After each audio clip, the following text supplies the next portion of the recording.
Gente, nesse vídeo eu quero compartilhar com vocês como foi a minha trajetória como corretora de imóveis. Ou seja, eu iniciei há 32, quase 33 anos atrás, numa imobiliária muito grande, na Aldo Borges, uma imobiliária muito focada em lançamentos. Lá, a técnica era a gente aprender a vender. Venda, custe o que custar. A gente foi treinado para fechar negócio, atender o cliente no plantão de vendas, mostrar o empreendimento, apresentar para ele a tabela e fechar o negócio. Esse era o objetivo, o treinamento, e o que eu aprendi lá inicialmente foi sempre direcionado para isso. Eu que me incomodei e quis saber mais, fui em busca de aprender tudo sobre o processo, do início ao fim, até a documentação, o trâmite da documentação, a assinatura do contrato, como funcionava tudo para poder dar essa informação ao meu cliente. E lá a gente tinha treinamento, reunião, era bastante coisa direcionado para fechamento de negócios e vendas. Nesse meio tempo, eu atuei lá bastante anos, foram 14 anos. Pelo fato de eu conhecer mais a documentação, eu fiquei bem mais segura e eu comecei a fazer um pouquinho do trabalho que seria do meu gerente, que era o fechamento do negócio. Porque eu sempre achei que tabela é algo para ser modelo e não para ser seguido. Tabela de vendas eu nunca consegui seguir, porque eu acho que a gente tem que adequar a tabela ao nosso cliente. Então, eu comecei lá já a implantar isso, de perguntar ao cliente quanto que ele tinha de entrada, qual era a ideia dele de parcela, como que ele queria e montar uma proposta ao invés de seguir a tabela. E isso fez com que eu me transformasse num cargo que foi criado na imobiliária novo. Naquela imobiliária, naquele tempo, foi um cargo novo, que era o quê? Eu passei a ser close. Então, nos plantões, eu ia, os corretores atendiam e mostravam o imóvel e passavam para eu fazer o fechamento de negócio. E eu ganhava um pouco de comissão, uma comissão menor do que de uma venda integral, porém sobre todos os negócios. E isso para mim foi apaixonante, foi onde eu desenvolvi e aprendi muito sobre negociação, sobre montagem de proposta e sobre fechamento de negócio. Aí eu levava essa proposta já pronta para o meu gerente. Daí depois, como eu conseguia vender a minha ideia para o gerente, daí eu passei a tratar direto com as construtoras para negociar com elas da minha maneira, que era uma maneira um pouquinho diferente. Esse jeitinho que eu tenho, né, que vocês já veem assim, meio de falar o que é, de sem enrolação, isso passou a ser visto com bons olhos pelo dono da imobiliária e começamos a ter um resultado muito bom, ao ponto que a minha equipe foi várias vezes, vários anos seguidos, a campeã de vendas da imobiliária. E isso foi muito legal. Depois, por vários fatores, inclusive alguns motivos pessoais, eu me separei e ficou inviável porque o meu marido era meu gerente, a gente trabalhava juntos, não ficou bom nem pra mim nem pra ele, e eu saí da imobiliária. Vim pra Esteio pra pensar o que eu ia fazer, mas eu nunca consegui ficar muito tempo parada, né, gente? Então, na mesma semana que eu parei de trabalhar na Aldo Borges, eu estava dando uma volta em Esteio e eu passei numa avenida e me chamou a atenção que tinha uma imobiliária que tinha a maior placa, uma placa enorme num terreno de propaganda da imobiliária. É nessa imobiliária que eu vou ir conversar. E eu fui, nesse mesmo momento, fui na imobiliária Luz. Chegando lá, aconteceu a coincidência, uma imobiliária pequena, familiar, voltada para o imóvel usado, para o imóvel avulso. Mas o filho do dono tinha passado num concurso como biólogo, ia para outra cidade, tinha que sair da imobiliária. Essa vaga estava, então, uma vaga disponível, porque não era uma imobiliária que tivesse, era cada corretor, lá era assim, 5 corretores, cada um fazia um plantão por dia. E eu cheguei bem nesse dia, porque a verdade é uma só, né, gente? Eu realmente acredito que nada é por acaso. Parece que a gente vem com um caminhozinho e a gente só tem que dar o passo certo. O dono da imobiliária conversou comigo e a primeira pergunta que ele fez foi a seguinte: tá, mas tu vive de corretagem e o que mais? E eu, não, eu vivo somente de corretagem. Ele falou, não, porque os corretores aqui são os meus filhos, que daí são sócios e ganham também sobre o aluguel, ou os 2 corretores que não são sócios, eles têm outra renda, eles não vivem só de corretagem. Mas eu vivo só de corretagem e sempre vou viver só de corretagem. Aquilo eu percebi que ele ficou assim, impressionado. Ele disse, tá, Nara, então eu quero ser sincero contigo que esse ano a imobiliária, ela teve apenas 7 vendas. Eu fiquei assim, né, olhando, meu Deus, como assim? A maior imobiliária daqui teve 7 vendas, não tô entendendo. Daí ele falou, não, porque a gente vive aqui muito focado para aluguel. Essa entrevista aconteceu às 11 horas e à 1h30 da tarde, o proprietário da imobiliária, o seu João Luz, me ligou para dizer, Nara, é teu, né, o plantão é teu, e aí era um plantão na quinta-feira, tu pode iniciar na próxima quinta. Não me lembro que dia da semana era, mas eu já fiquei super ansiosa. E se não era quinta o outro dia, igual no outro dia eu já estava lá na imobiliária para me inteirar, para conversar e para tomar conhecimento das coisas para iniciar meu trabalho. A escola que eu tive na Aldo Borges foi muito boa para a parte de negociação e financiamentos. Mas todo o resto, a Luz foi a minha escola, porque lá não tinha ninguém para fazer nada. O corretor fazia tudo.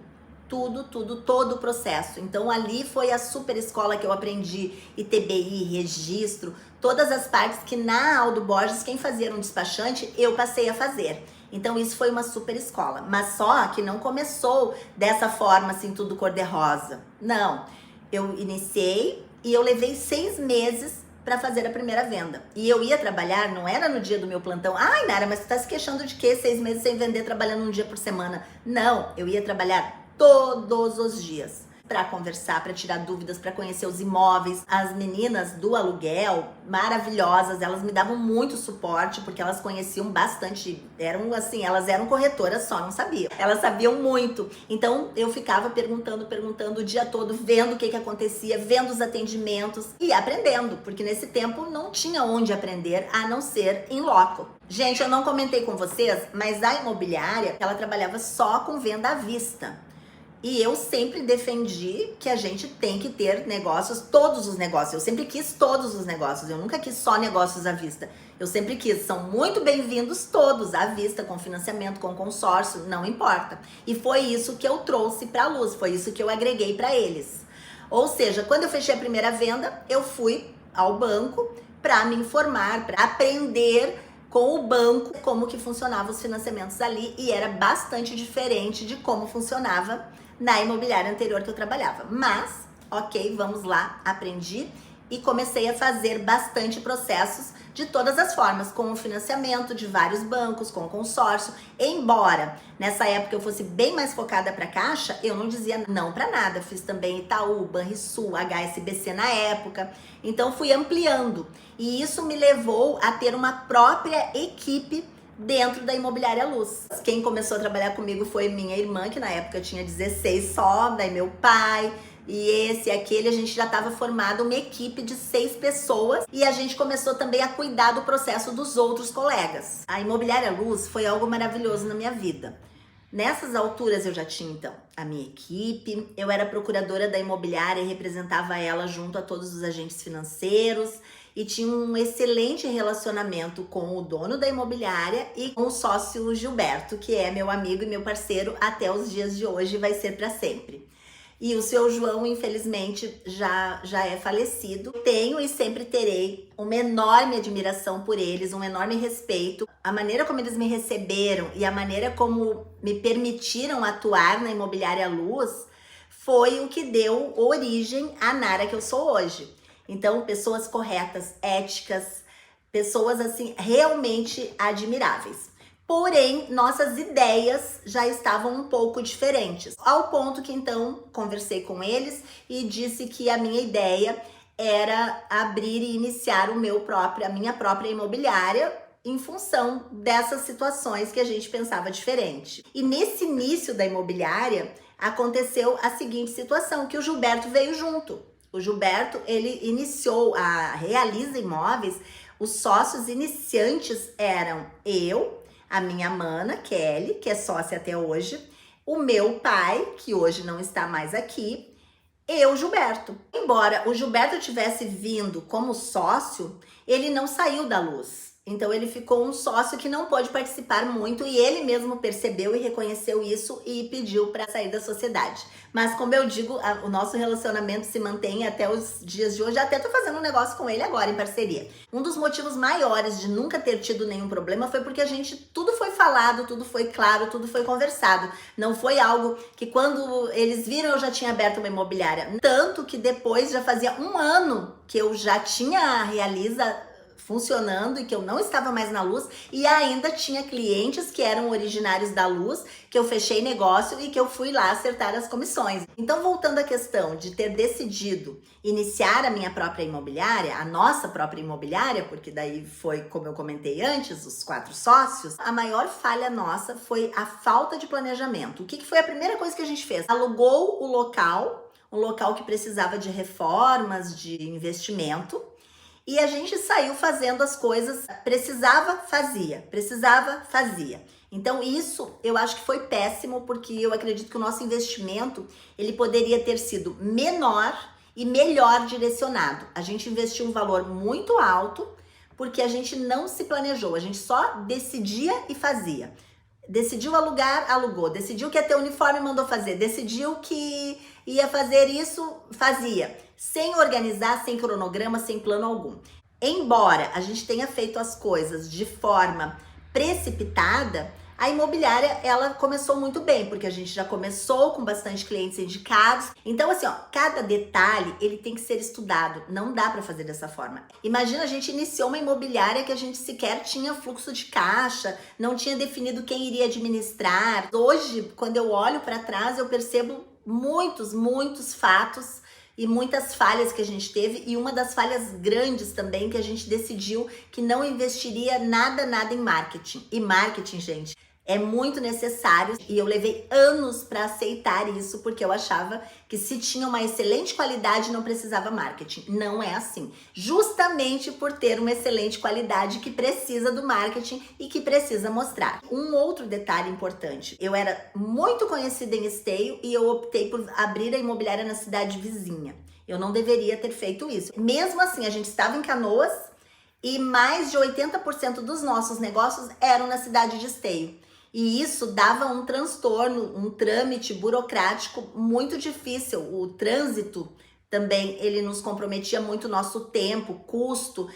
Eu inflei também a imobiliária muito rápido, porque a gente iniciou com 6 pessoas e muito rapidamente eu transformei essas 6 em 14 pessoas. Então era um volume de funcionários que não era necessário.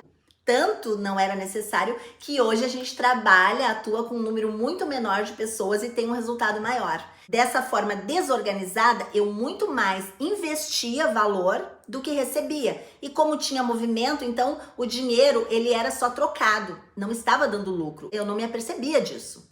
E era pessoa, e eu fazia... se eu recebia pessoal do banco, era com um café colonial. Se eu ia fazer algo para uma construtora, a gente fazia um churrasco regado a picanha. E eu fui fazendo tudo maravilhoso, lindo, perfeito, mas eu não estava enxergando que a imobiliária não estava dando lucro. Não importa, a gente pode ter um super fluxo de caixa. O que importa é o lucro. Não importa, eu vendi horrores, a gente vendia, vendeu 20 a 30 imóveis mês, vendeu 50 imóveis mês, isso não significa nada se tu não estiver tendo lucro. Era dessa maneira que eu estava conduzindo uma imobiliária. Festa, alegria, negócio, venda, mas tudo muito ilusório. Então havia uma ilusão de algo enorme, grande, maravilhoso, que dava muitos negócios, gerava muitos negócios, e a imobiliária em si estava indo bem mal, e eu demorei muito para me dar conta disso. Quando eu me dei conta, eu fui fazer uma consultoria com o Sebrae e comecei a ter orientações, mas eu seguia eles mais ou menos. O que eu não concordava, eu simplesmente ignorava. Isso foi mais uma falha minha. Surgiu a oportunidade de vir para Esteio, numa localização maravilhosa, e a gente decidiu fazer novamente, sem nenhum planejamento, do nada, alugar um outro local e fazer uma super reforma e vir toda a equipe para a cidade de Esteio. E isso foi uma gigante burrice, que só foi resgatada e salva pelo fato de que em Esteio a gente tinha muitos clientes indicados. Então isso compensou. A gente teve vários negócios e aí veio toda a equipe, porque eu também sempre tive uma enorme dificuldade de demissão. Eu não consigo, eu abomino ter que demitir alguém. Isso me incomoda demais, me causa muito mal. Então assim, durante um período eu tinha pessoas que nem eram necessárias para o fluxo, para o andamento da imobiliária, porque eu não queria jamais demitir ninguém, sempre foi muito difícil para mim, e funcionário é algo que custa muito caro. Então a gente tem que analisar muito bem a necessidade daquele funcionário, não pode simplesmente acordar de manhã como eu fazia e decidir que ia contratar mais uma pessoa e contratar, porque é a vida da pessoa e a gente passa, na minha visão, quando a gente tem alguém que trabalha com a gente passa a ser responsável por essa pessoa. Hoje eu filtro muito e cuido muito isso para não me precipitar em contratar ninguém que eu não tenha certeza que eu vou querer, que eu vou precisar e que eu vou continuar. Hoje a gente tem vários parceiros que atuam junto com a Realiza, mas que não são funcionários da Realiza, que não trabalham para a Realiza, e sim em parceria com a Realiza. Eu acho que isso facilitou bastante para que eu me sinta melhor quando eu preciso mudar alguma coisa. Se a pessoa tem a empresa dela e só presta serviço para mim, é muito mais tranquilo do que se eu contrato ela. Então hoje, assim, para eu contratar alguém, tem que ter certeza absoluta que eu preciso dessa pessoa, senão eu não contrato. A imobiliária estava indo bem, a gente estava com a equipe boa, já estava começando a ter lucro, com mais essa segunda mudança que foi doida, que foi impensada e que foi inconsequente. Aí mudou regras de financiamento na Caixa, que financiava 80%, e do nada mudou para financiar 50%.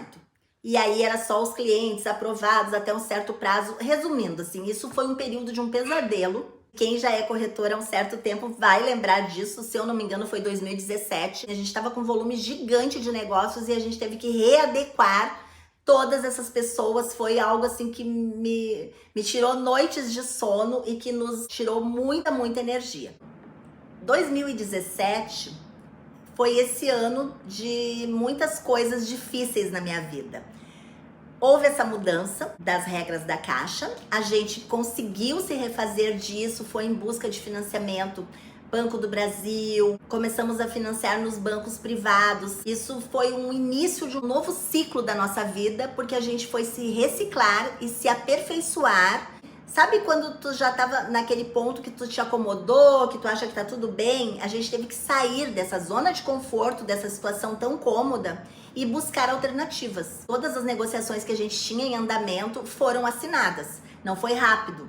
O prazo que demorou para acontecer tudo foi mais de um ano. Que nesse período, conciliando com negócios novos também, os em andamento e os novos, porque daí foi toda uma readequação bem grande para os clientes que estavam numa situação e teve que ser mudada. Conseguimos ainda assinar alguns na Caixa e, claro, alguns também se enquadraram nos 50%. Aí que virou o caso a caso famoso que eu uso sempre, virou um caso a caso legítimo. Nesse período, a gente também teve algo que foi positivo. 2016, eu esqueci de comentar algo bem importante. Em 2016 a gente fechou uma parceria com uma construtora, com a construtora Reis, que essa parceria já sempre existiu, mas ela foi fechada que a gente ficou praticamente exclusivo em um prédio deles. Isso foi bem positivo para a Realiza. 2017 foi um ano que eu considero o ano mais difícil da minha vida.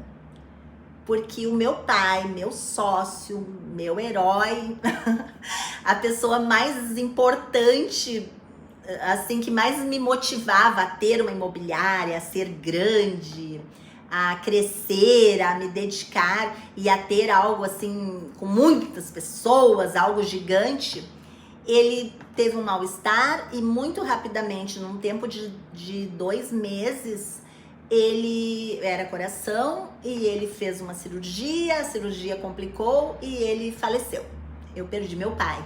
E foi como se eu perdesse alguém que eu considerava imortal. Eu perdi meu herói, minha referência. Eu perdi alguém que me dava equilíbrio, que me dava segurança, que me dava um suporte inacreditável. E isso foi um baque muito grande para mim. Perder o meu pai daquela maneira. Perder sempre é ruim, mas perder daquela maneira tão repentina. O que me consola é que eu acredito que as pessoas mudam de plano e elas continuam vivas em outro lugar, e eu tenho certeza que a gente vai se encontrar em breve, não tão breve, no meu tempo, no meu momento.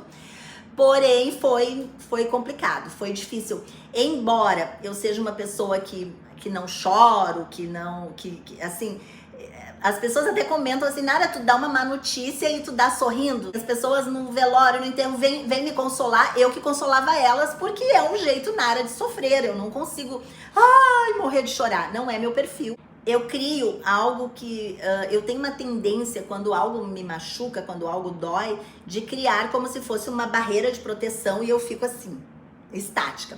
Bem, perdi meu pai e doeu muito, foi muito difícil, foi muito complicado. Seguimos trabalhando, mas assim, a minha alegria, a minha vitalidade com a imobiliária, com o espaço físico, parece que ela foi junto com o meu pai, porque ele que acreditava mais numa coisa tão grande do que eu. Eu queria o meu trabalho, eu amo o meu trabalho, mas eu não parecia pra mim que aquilo ali deixou de fazer sentido. E quando fazia 11 meses que eu tinha perdido ele, em 2018, eu perdi minha mãe de uma forma terrível, né? A minha mãe, ela sempre foi muito depressiva, que tinha a doença de ser bipolar.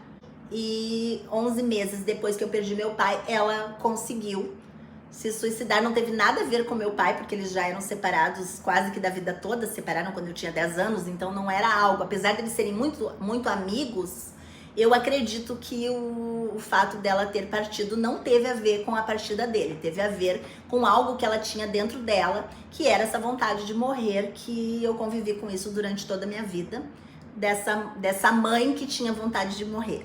E ela conseguiu, eu respeito, né? Hoje dói, sinto saudade, sinto falta, claro. Mãe e pai é algo que não tem substituição, sempre vai fazer falta na vida da gente, mas é a lei da vida e eu entendo que tem que ser assim e respeito. E sinceramente, da parte da minha mãe, eu respeito que ela tinha essa vontade, ela não queria estar aqui e ela conseguiu o intuito dela. Foi muito difícil pra gente passar por tudo isso.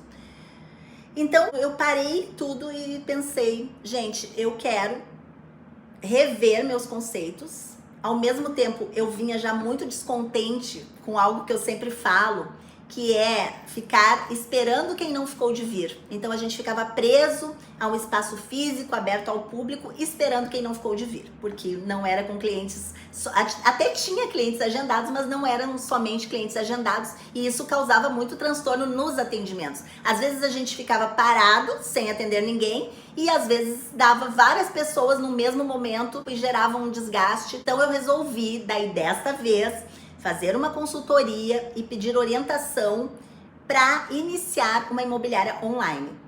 E foi assim que a Realiza, por Nara Souza, online, iniciou em agosto de 2018.